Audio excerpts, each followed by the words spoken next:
We basically made a MIDI Talk Box, and we have a couple of capabilities that we can do with it. We managed to add in major minor scale, and also we have the blues scale and the ability to change between octaves, and that's all mostly controlled. It's all controlled with this pen-like device over here on this bamboo. It's called bamboo mouse tablet. The interface is pretty simple, pretty straightforward. Sort of the voice sound data is going through the little MIDI cord through this MIDI-tron, and then wired to the MIDI-tron is basically 8 FSRs and a little button. Additionally, there's the wearable headset mic. Basically, it's all push buttons because we have basically all the control we need for all these things. The main reason we want to use the FSRs is so that they're not actually really raised off the instrument itself. Yeah, so it makes it easy to sort of, you can slide your fingers back and forth on them to change the notes instead of having to try to discreetly push down buttons. So these are the 8 ports that we have wired in for the notes in here. And so they're wired so that they start at 127.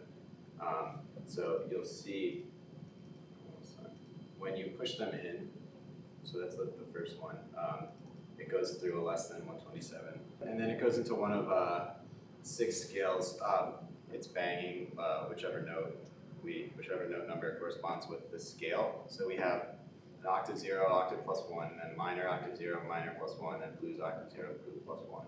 That note data is being routed through a switch with 6 inputs and 1 output. The 1 output will go to the frequency, this number box here, which is the MIDI frequency, through M2F, which is MIDI to frequency, and then that controls the sawtooth wave. The sawtooth wave basically goes into a fast Fourier object. And so in the subpatch, the FFT in 1 is the audio that you get from here. So that's the spectral envelope of your voice and the frequency of your voice.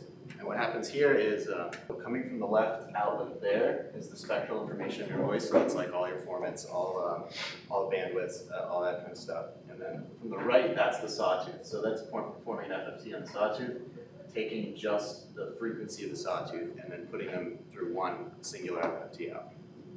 And so that FFT out goes to this selector, which is where we choose the effects. So what you're doing is you're convolving the sound of the voice with a straight sawtooth wave. Mm-hmm. And you're changing the frequency of the sawtooth wave with the switches. Yep. So it's creating a spectral analysis of both and inputs frequency analysis. And a frequency analysis, and it's multiplying them together basically. Yep. Mm-hmm. This is what's going on with the trackpad. When you flick it up, it sends a bang to one of these greater than or less than 64. So basically whether you're crossing over the middle of the screen, like up or down. So that'll change your octave.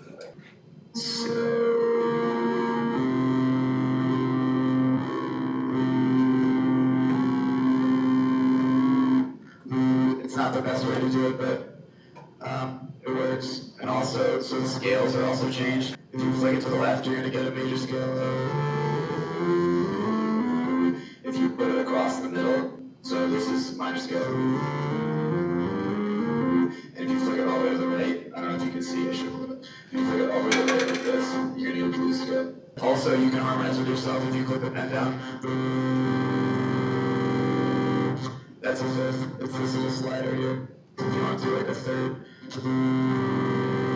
you have to press the button again. You can also harmonize with yourself because it steals a few frequencies from your voice. Happy birthday to you. Happy birthday to you. Happy birthday, dear Lerman. Happy birthday to you. We still need some more practice. The best part and secret weapon of this project is the Apex Twin patch, which is a granular pitch shifter, thanks to, I think his name's Eric Lyon, the granola object. It's good stuff.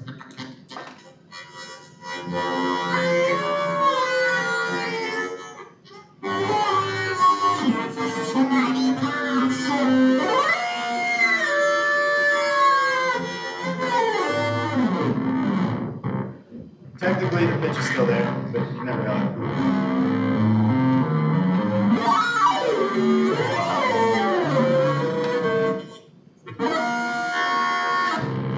a lot of noise, just in general. So this is the threshold is this little slider here. It's in dB. So if this is greater than that, it'll close. So that's reading the level from the signal input. Yep. And it needs a certain signal input level. When it gets above a certain signal input, then it sends the signal through, otherwise it blocks it. Otherwise it goes to this wonderful message right here. Nothing. There you go.